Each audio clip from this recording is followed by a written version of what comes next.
At the age of 37, my next guest has landed some of the plum roles on Australian TV. From his portrayal of Carl Williams in the hit TV show Underbelly to Kane Albert in the House Husbands. Great TV shows. It was Underbelly that really got this guy off and going and shot him up to fame. And I'm talking about Gyton Grantley. Gyton, nice to have you with us today. How are you? I'm very good, thank you. How are you? I'm doing very, very well. How's the show going for you? Oh, we're just having an absolute ball. We're just having so much fun.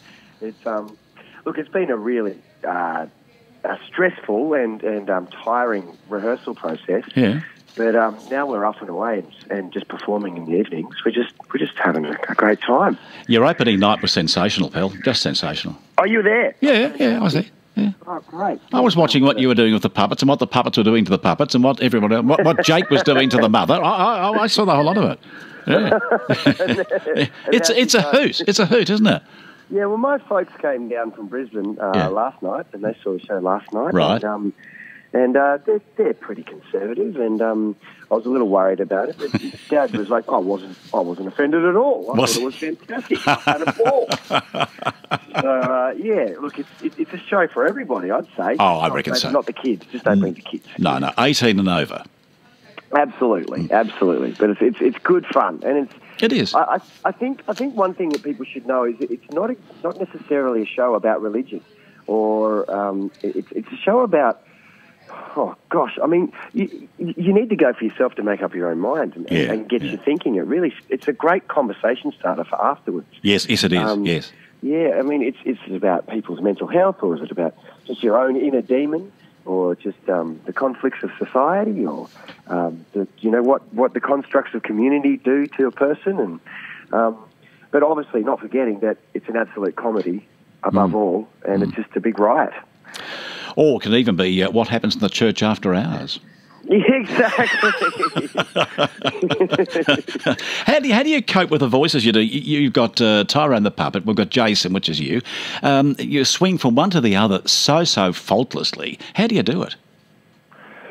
Well, as I said, it was a very complicated and technical kind of rehearsal process. It really was just a lot of practice, just a lot of repetition, just a lot of failing, really, doing it over and over again, learning the lines for both characters, and then kind of, running the scenes and until they start to flow. It's a different process to what I'd normally do, and most actors would normally do when you're playing just one role. Yeah. A bit different to Underbelly. Yeah. Well, I didn't have to put on 20 kilos this time. No. Just put on a sock instead.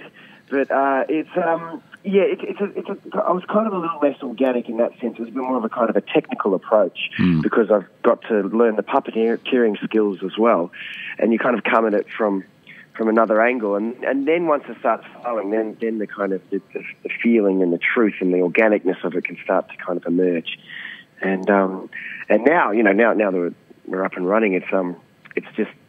That puppet's got a life of his own. Hasn't he? Yeah. He's starting to surprise me. Do you take him home of a night? I don't, but I have my own puppet at home that I've a sock puppet that I've sewn some arms onto and some sticks. So my 18-month-old son just adores. Yes.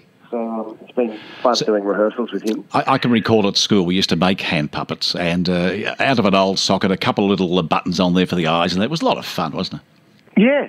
Well, it's just that the idea of the suspension of disbelief. It doesn't take much to a little turn here, a little nod, or a little head tilt, and get the mouth in sync with your actual dialogue, and it's alive. That's right. A sock just becomes a living thing, and then it grows its own personality. You're quite right, and sitting in the audience watching you do that, it's not long before our eyes go off you and we're on the puppet's face.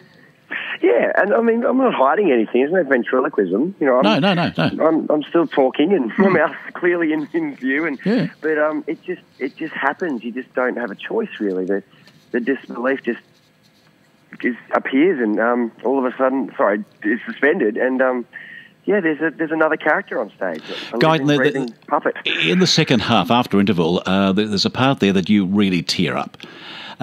Is that hard to do?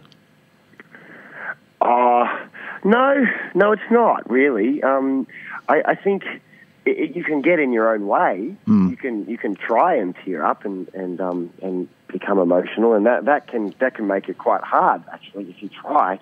But good acting to me is just when you're in the moment. Yes. And to be in the moment is to listen and to just kind of just lose yourself to the imaginary kind of situation that you're in. Children are experts at it. They can just dive into imagination in a second. And the more practice you have at it, it's quite easy and ultimately just lots of fun. It's quite a poignant moment in the show that someone's speaking there and you walk back towards the back of the stage, and then there's these tears coming down your eyes, and it's just a very heartfelt moment. Very, very much. Well, yes, I mean, Gary Abrams is a fantastic director and should be commended for this, because we did spend a large part of the rehearsal process really kind of digging out the heart of the story. The feeling and the reasons why these characters were who they were, what they did, why they did what they did, and then in the last kind of week and a half, 2 weeks, he said, "Okay, now we need to make it funny." So we kind of had a bit of a dramatic tragedy on our hands for a while there, and then it was about farcing it up a bit and camping it up a bit and making it a bit more fun, because ultimately that's what it is. And but it's just so much better when it's got the meat and potatoes underneath it. I interviewed Jack Spear a few weeks ago on this program, and Jake is fantastic too, and the way he's portraying that character, and with the mother, your mother on stage, is just a hoot. Yeah, look, all the actors are fantastic. Alison White and Grandmaster Grant Turo, I call him. He's just the king of comedy. Yeah. And also Morgana O'Reilly, who's a fantastic actress from New Zealand, who's been here for a few years now. And look, I've got a huge job ahead of me, but I couldn't have done it without their support. And it's just so much fun to watch them on stage when I'm backstage about to go on for another scene, just to listen, especially to Jake and Alison's. I won't give away too much, but the eating the poster scene. Yes, Just to hear them getting the audience, really into it. It's just such a treat. When the puppets become intimately involved, that brings the theatre down, doesn't it? We never realised it would be that big. Didn't you? It was. It's just it's a lot of fun. It's quite innocent, really, but I guess not. I don't think your mother ever had that talk to you that she should have had. No. So we just look, we had a lot of fun choreographing that with Jacob Williams, who's our puppet kind of master extraordinaire, our coach, and I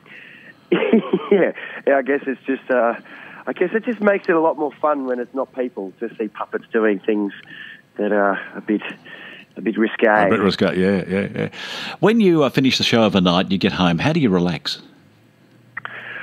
It does take a while. There's quite a lot of adrenaline. I live in the northern suburbs, so coming from St Kilda, it's a good 40-minute drive. So that's nice. I listen to some music or a bit of a podcast. Yeah. I might, and then I have a glass of wine or a cup of tea. Depends, and try and do some boring things, like I do my emails and things like that. Yeah. At 1 o'clock in the morning?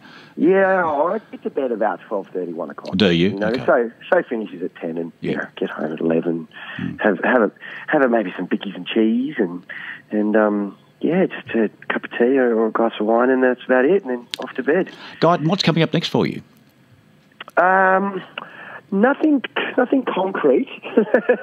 There's a couple of films that I'm attached to, but we're still waiting on the finance to come through. And look at a few kind of. I do lots of voiceovers, and I'm working on I'm developing something with my wife, but that's all I can say, really. Oh, I see. You're not meant to talk about those things until they're real, and they're not real yet. So another baby coming along, you mean, working with your wife? You left that wide open. We're expecting our second puppet. The second puppet, are you? Okay. Yes, well, there'll be something to put your hand in. Stock puppet in the making. Good on you. Yeah. Good Tyrone's pregnant. Tyrone's pregnant. Now, there's a name for a new show, isn't it? Yeah, sure. Hand to God 2. Yeah, gosh, Robert Askins should get onto it. He's Why not? Why not? Well, look, you're at a great theatre down there, at the Alex Theatre in St Kilda, a great venue. It's very intimate. It's a great space. This is a wonderful show, Hand to God, not for anyone under 18, but 18 and over. Most certainly go along and see it. You shouldn't miss this. It's the Broadway comedy smash hit, nominated for 5 Tony Awards as Best Play, and rightly so. Gyton, great to catch up with you, pal. Congratulations on a wonderful performance and a great show. Absolute pleasure. Thanks for the time, and I hope anyone that comes along has a great night. Take care, pal.